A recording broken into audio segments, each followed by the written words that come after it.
was the end of '67 when the meeting began, where MLK and friends began to make a plan to try to build on all the victories they'd won. He said, now it's the era of human rights begun.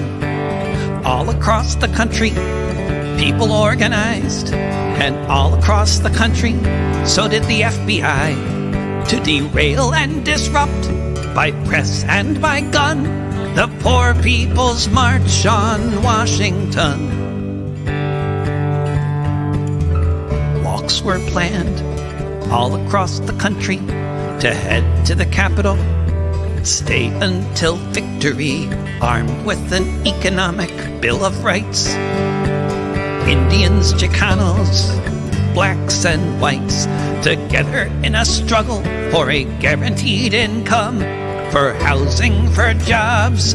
They came from California, Alabama, everywhere beneath the sun, for the poor people's march on Washington.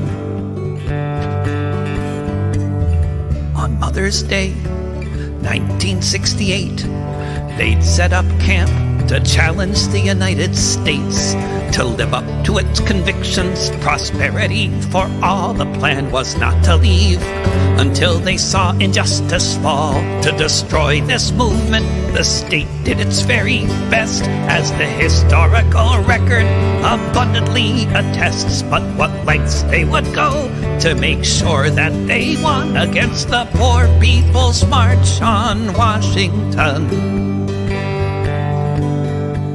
Whether it's related or whether it was not, on April 4th, '68, MLK was shot.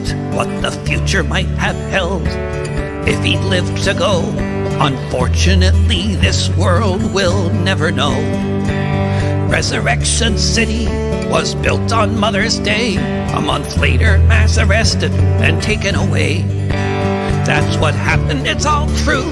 However else it spun, it was the poor people's march on Washington. It was the end of '67 when the meeting began, where MLK and friends began to make a plan